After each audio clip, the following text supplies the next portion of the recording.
others have to live with the physical and mental consequences of your actions. Siblings have been deprived of brothers and sisters. You have caused deep psychological trauma, brought enduring grief and feelings of guilt, caused strains in relationships and disruption to the lives of all the families of all your victims. It is no part of my function to reach conclusions as to the underlying reason or reasons for your actions, nor could I, for they are known only to you. I must pass appropriate sentences according to law, addressing the seriousness of your offences, the facts of which I now describe briefly.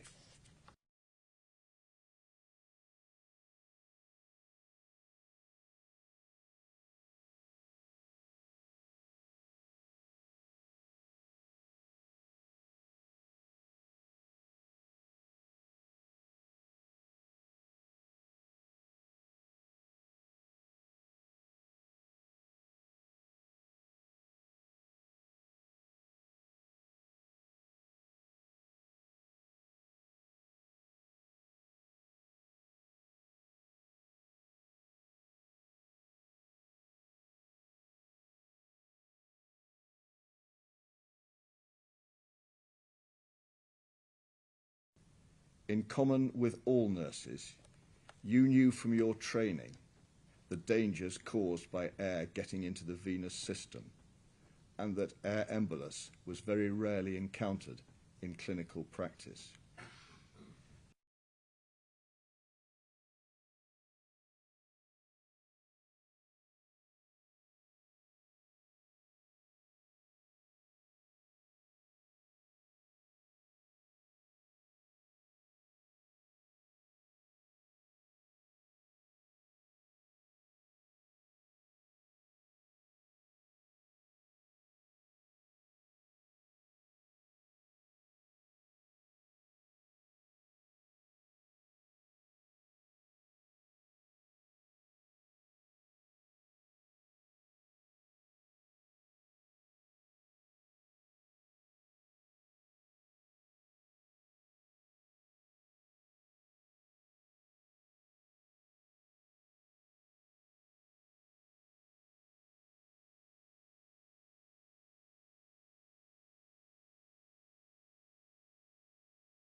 He had a lung infection which was being treated by antibiotics. However, his breathing stabilized. He was being fed by a nasogastric tube. You messaged a colleague saying you needed to throw yourself back in and take an ITU baby soon. On that night shift of the 13th, 14th of June, you were the designated nurse for 2 babies.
Care nursery.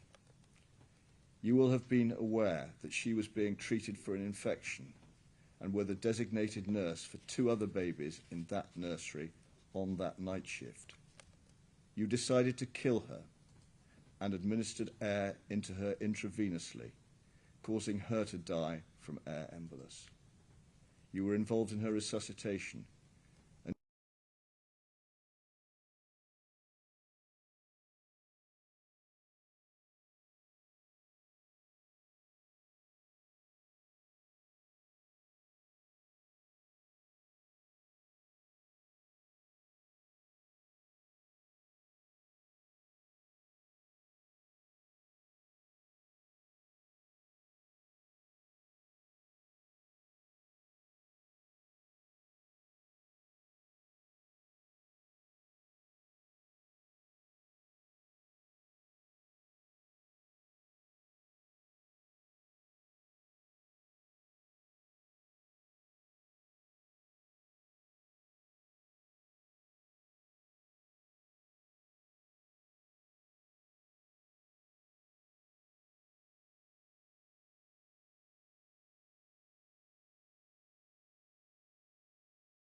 Bleeding started earlier in the shift and was seen by his mother. She was very concerned, and you sought to reassure her. The circumstances of the attempted resuscitation and his death were harrowing, with profuse bleeding. At the time, the clinicians thought he may have died of necrotizing enterocolitis, and no post-mortem was undertaken. You commented in messages to colleagues that he had a massive hemorrhage, and it could have happened to anyone. On the following night shift, the 4th to 5th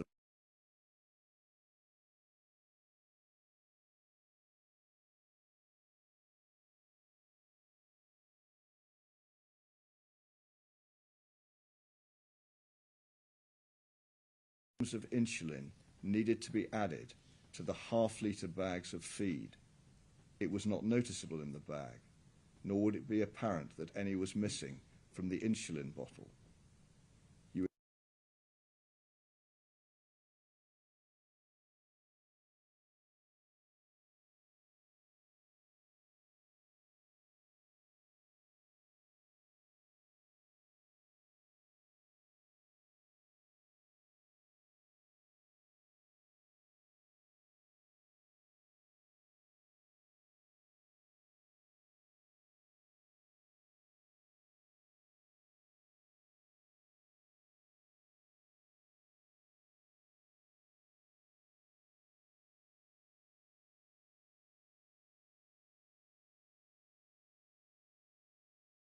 No doubt you were reassured that no one suspected that insulin had been added, and with this knowledge you went on to repeat this method of attempt.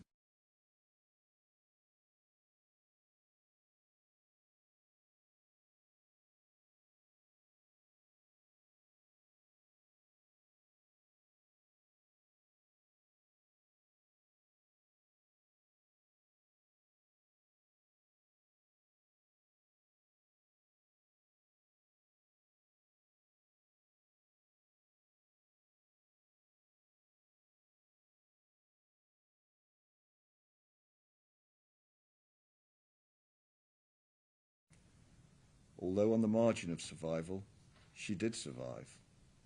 By the 13th of August, she was stable and was transferred to the Countess of Chester, where the general trend of improvement continued. The 7th of September was her 100th day of life. Nurses had planned a small celebration, including the display of a banner.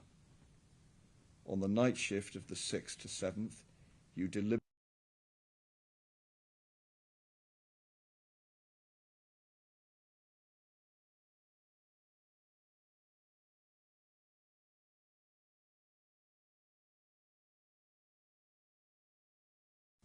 her heart rate and saturation levels dropped, and she required breathing assistance.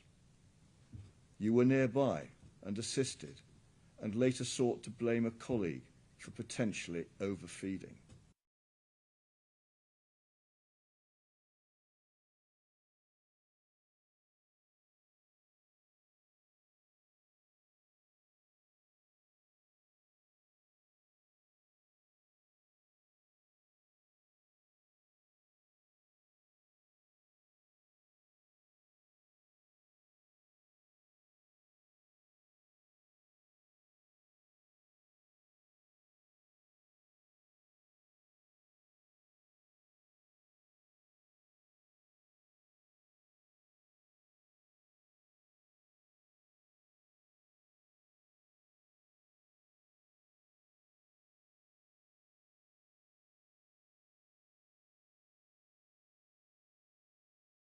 She requires constant nursing care and attention, and will require surgery and support throughout her life.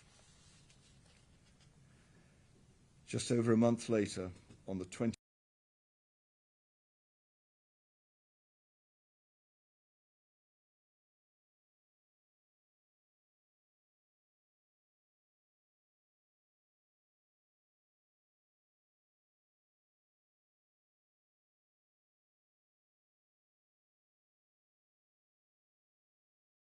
she suffered a series of sudden, unexpected, and unexplained episodes.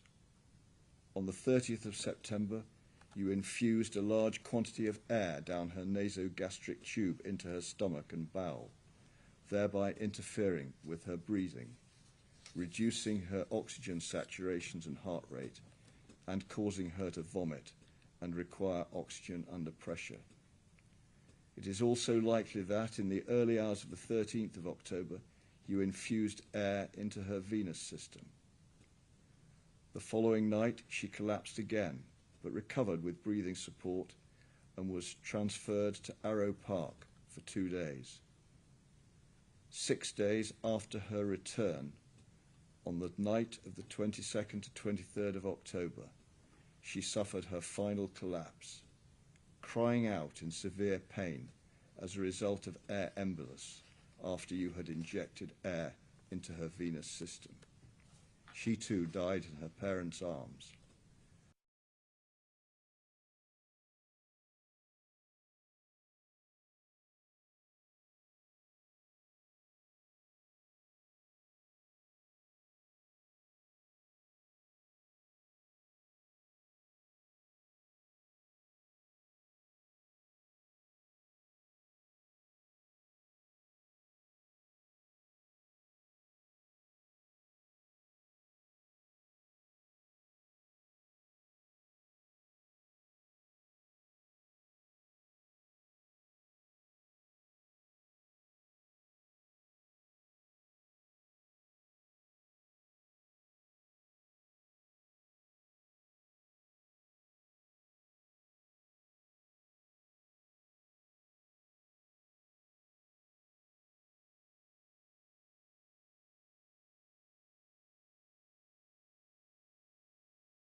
You were communicating with colleagues about the triplets and said you felt most at home in the intensive care nursery.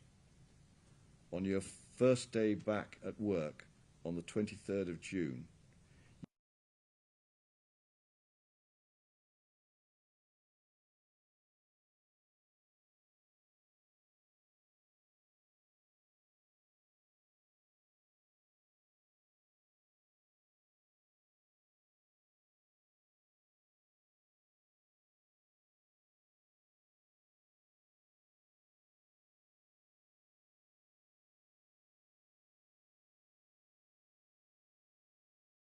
The horror of the consequences of your actions and the desperate attempts to resuscitate him and save his life, sadly to no avail, were vividly described by clinicians and his father.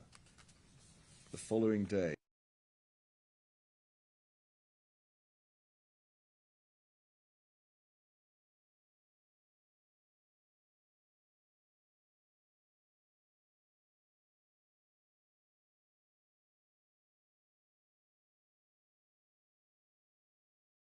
and he collapsed. His life could not be saved. His father remembered him struggling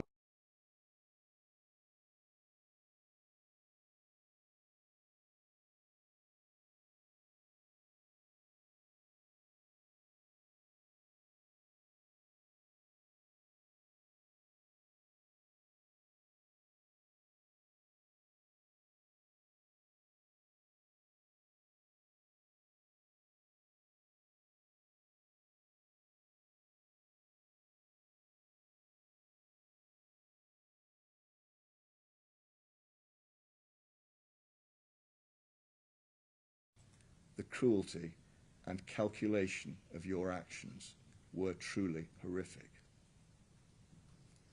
After these last collapses and deaths, you were suspended from nursing duties, but pursued complaints of being treated unfairly. When your home was later searched, as well as your 2016 diary, which contained references to long days on the 23rd, 24th and 25th of June, and to J, E, and M, respectively, there were handover sheets over that period with resuscitation notes written on the back. All, I have no doubt, being records that you kept to remind you of the details of the consequences of what you had done to those children. For the offence of murder, the sentence is fixed by law and is imprisonment for life. You are now 33 years of age and were over 21 when you committed the offences.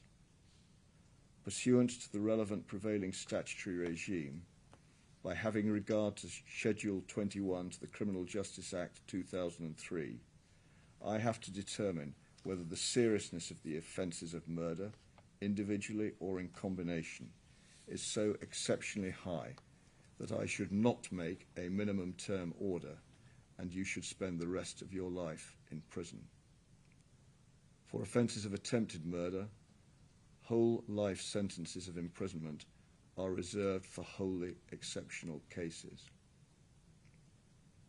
Over a period of just under 13 months, you killed 7 fragile babies and attempted to kill 6 others.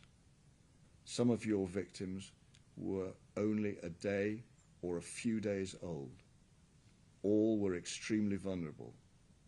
They were in a hospital where others were striving to provide them with dedicated medical and nursing care. By their nature and number, such murders and attempted murders by a neonatal nurse entrusted to care for them are offences of very exceptional seriousness. The damaging impact of your actions on others working at that hospital, including those who numbered you as a friend, betraying their trust and creating upset and suspicion, as well as eroding confidence in clinicians and nurses generally, aggravates their seriousness. This was a cruel, calculated, and cynical campaign of child murder involving the smallest and most vulnerable of children, knowing that your actions were causing significant physical suffering and would cause untold mental suffering. You created situations so that collapses or causes of collapses would not be obvious or associated with you. You removed and retained confidential records of events relating to your crimes and checked up on bereaved parents. there was a deep malevolence bordering on sadism in your actions. During the course of this trial, you have coldly denied any responsibility for your wrongdoing and sought to attribute some fault to others. You have no remorse. There are no mitigating factors. In their totality, the offences of murder and attempted murder were of exceptionally high seriousness, and just punishment, according to law, requires a whole life order. Lucy Letby, on each of the 7 offences of murder and the 7 offences of attempted murder, I sentence you to imprisonment for life. Because the seriousness of your offences is exceptionally high, I direct that the early release provisions do not apply. The order of the court, therefore, is a whole life order on each and every offence, and you will spend the rest of your life in prison.